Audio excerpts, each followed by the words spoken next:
Okay, welcome, John Kean, Chair of the School Board, and thanks for coming today. And would you like to just start by telling us how your chairmanship has gone so far as you've been on the school board and what you plan to do in your next term? Wonderful. Well, thanks for having me, John. I appreciate that. Yeah, it's really been an interesting 4 years. I was elected to the board in 2016, and my second year on the board, I was named vice president. So then I had a 2-year term as vice president, and this year as president.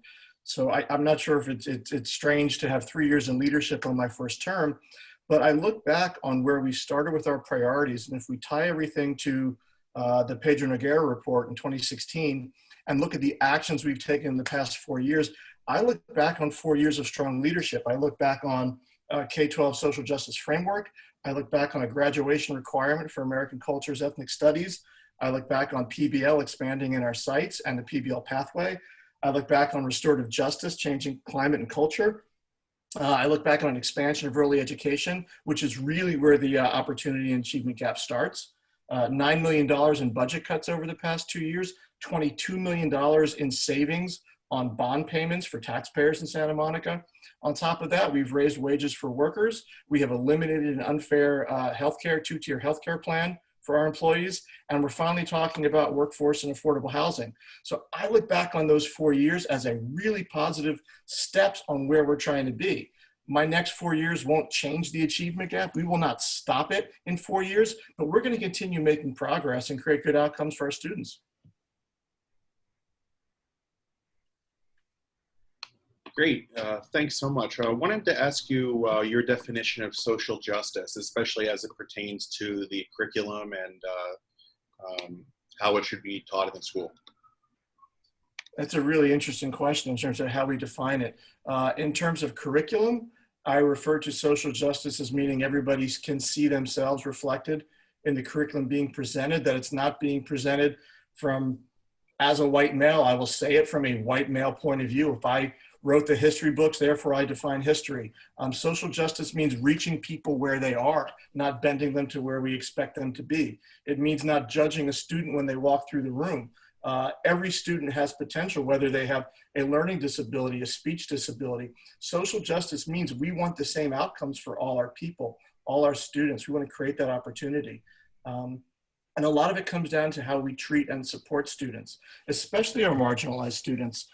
We educate students in a state where we receive 16 cents to the dollar for special education services. That's appalling. That's a $31 million encroachment on our budget because our state does not fund our most vulnerable children. That's not social justice. We look at environmental justice with our social justice. We look at our staff that drives an hour each way to come to work. Where's the social justice there? So we can define it in many ways. And I think our framework, the fact that we are now from age 3 through age 18, implementing social justice framework is the best first step. Great. And I want to also ask you about your answer with regard to unification attempts by Malibu. I know you said that there may be some wounds still healing in Malibu, but not here in Santa Monica. So I just wanted to ask you with regard to your role as chair of the entire district, what is your responsibility to help the Malibu residents to come back to the table? And then also you referenced that one possible option might be a dependent charter. So can you define what that is and how that might work? Sure. So for the past 2 years, I have been at the table with the Malibu negotiating team. We have been at the table working hard to find an equitable way to split our two districts that does not harm either cohort of students. We're not going to do something if one group of students is left worse off than before. We've been together for decades. This was not initiated by Santa Monica families. This came from Malibu. And their reason was local self-determination. I understand their right to feel they don't have proper representation of their schools. I'm not going to argue that. What I was talking about the charter is that I believe that unification might be too difficult to push through right away. There might be other factors that have to be resolved. With the charter, we can give them control over their schools while at the same time keeping the insurance of all of us being together if something happens. Woolsey Fire being a prime example of that. The big thing that I want to work on, and I've talked to Superintendent Dradi about this, whatever happens in Malibu, we need to work up there now to identify what a strong education in Malibu means. They have declining enrollment. It's more expensive to run schools there. So how do we create opportunities and a rich academic schedule for those students? That's what we really need to talk about. And if we address these issues financially prudently, that's a wonderful double adverb. If we can do that, I think we eliminate a lot of the reason for people wanting to leave our district, because we're doing a good job for these Malibu students. It comes down to they want more political leadership control of their schools. Great. Let's see. Let's go to Barbie first. Mm-hmm. So we touched on this a little bit in the application in terms of activism. Sorry for the helicopter or whatever outside. I wondered if you could talk about some things that have been going, discussions about allowing 16-year-olds to vote, and in particular voting in school board elections, and what you think about developing a youth commission for Santa Monica. So how can we get our youth more involved in the civic process? Well, I think what we've done with allowing students to, young people to register earlier for that automatic registration is a step in the right direction. I haven't studied the idea of 16-year-olds voting. For me to address that right now would be presumptuous of me. I would like to research that more. And the second part of your question, Barbie, I'm sorry. The development of a youth commission. Santa Monica currently doesn't have one, but sort of how would the school board be involved in that, or could the school board create a version of that? Sort of. Okay, yes, I believe that for too long, student voices have been marginalized in that you're 12, you're 14, you're 16, therefore what can you add to this conversation? I think if you look at the discussion held at Samo High last month about racial justice, about inequities in our society, about mental health, about well-being, Dr. Shelton put that on with students from Samo High, and those kids blew it out of the water. They know what's happening. They know what services they need. They know what's happening on the ground at our schools, and we need to give them a larger voice. From the school board, we do have liaisons from every school who we encourage to speak at every meeting. We encourage to get them more involved. We've taken kids to the CSBA conferences so they can be more involved throughout our state. I think it's going to come from the states and then our school board, the states from our sites, and then our school board empowering our sites more to have this activism grow within our schools. But I see it. I mean, I see it regularly. I hope that you guys see it as well. Our kids have done amazing work. And when I say kids, I mean kids as young as 7 and 8-year-olds addressing what they're seeing in our society. Our students are activated, and it's encouraging. Thank you. And Dami, did you have a question now? Yes.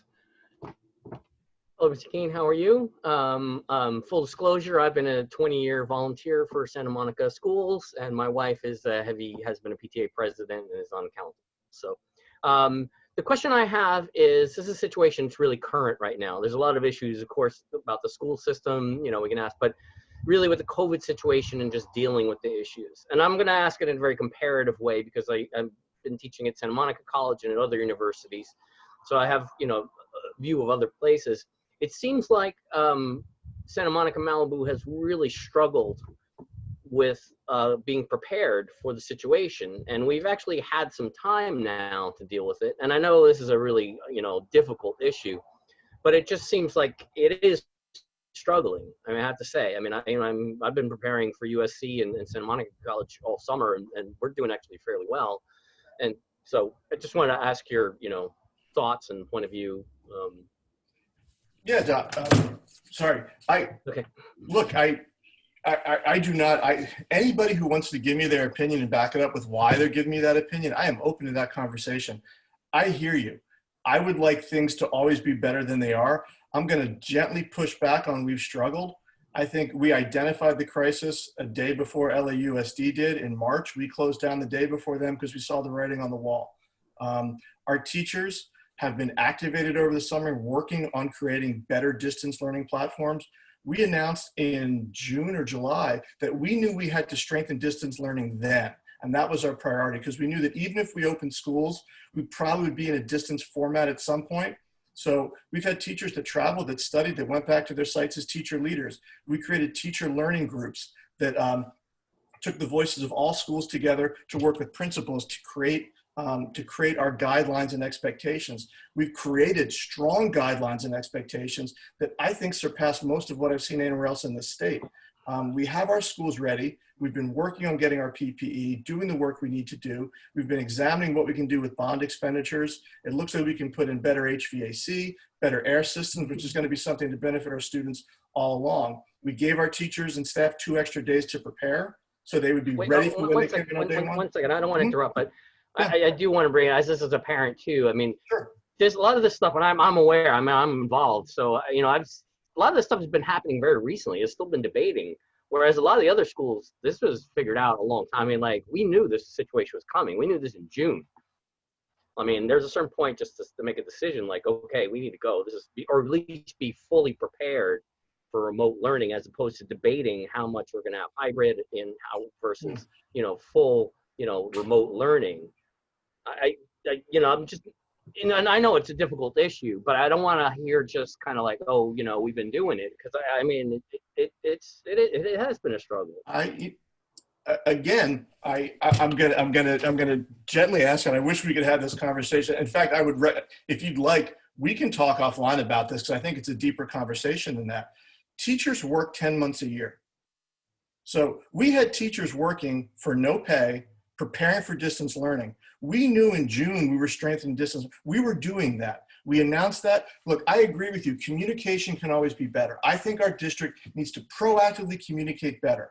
I bang on that all the time. It's not my job as president of the board to write those letters. But I tell them constantly, even if you're sending 3 sentences, send the 3 sentences. Not every letter has to be a PhD thesis. I'm sorry, not to put you on the spot. This is the time to debate that, because this will be recorded and people will see it, and it's good. I'm just, you know, for discussion. We all agree that in-person instruction is what we are all working towards. We all want to be there, and we believed as late as a month ago that we could do a hybrid in-person instruction. 5 weeks ago, our superintendent was going to get in front of the board and say, we're going hybrid. Can you imagine that, with the rate of infection, with a 10% positivity rate, we were going to go hybrid? It just shows you how things are changing. I am hopeful that the 24th will go perfectly. We know it won't go perfectly, but let's hope it's a place that we can be very, very good and keep building from there, and be nimble and be creative. And again, I'm not going to argue with anything you say, especially as somebody who's involved with our schools. And I'm not trying to put you on the spot. It just is the time to debate it. But seriously, shoot me an email. We'll talk offline. We'll swap numbers. Thank you very much. Yes, that's what we did. Thanks, Dami. Let's go to Patricia. First question, yes or no? Does the Santa Monica Malibu Unified School District employ any armed employees? No. Okay, good. And the second question is, we keep hearing about the decimation of early childhood by the decimation of Head Start.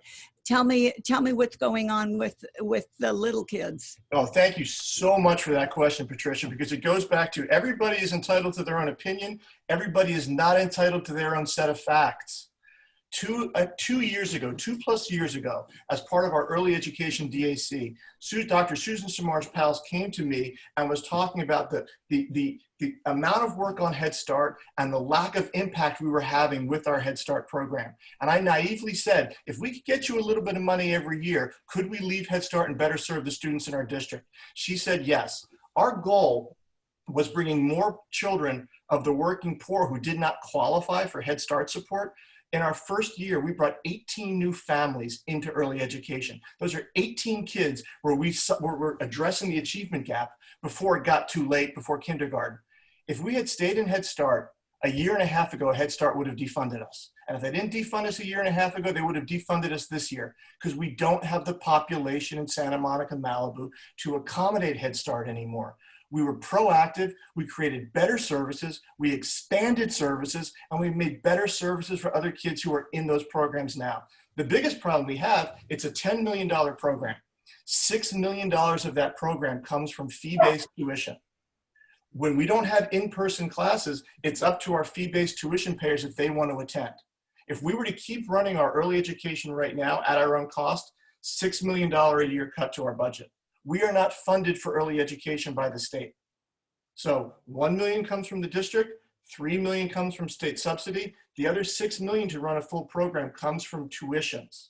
And we were making that before COVID. We need to get these kids back in person. It looks like we are moving in that direction in a positive way. We have some of our youngest learners doing online. I believe that our youngest learners will be back in person, hopefully by mid-September. Thank you. And let's go to Amy Bishop Dunbar. Hi, John. Good to see you. I have a question about a concern that's becoming quite relevant in the education system of addressing the mental health needs of the students. And I think it's really important that the school district set up a program or plan in place. And I would like to hear your thoughts on that. What is being done and how is it being funded, that kind of thing. I'll address specifically for when we go back to school. We know that the mental health of our children has been damaged by COVID. So every classroom, when they go back to school, K-12 has built-in social emotional time. We know that we have to create our connections with our students again and see where they are emotionally before we can address the learning loss. So we can see where they are social emotionally and then pick up where they are with assessments and then address the learning capacity. But if we don't have connection, student to teacher, we can't learn. We are always looking at more partnerships in our community. St. John's has been a great partner in providing mental health services. We are looking at creating more centralized mental health centers within our community, potentially in our middle schools, as a way of people knowing where to go to get the full menu of services that they need.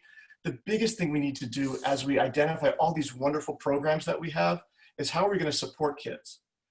It's one thing to say, okay, we want more AP, we want to see less traditional students in AP classes. What supports are we giving them? Or we want kids doing something else. If you don't support them, we can't expect them to succeed.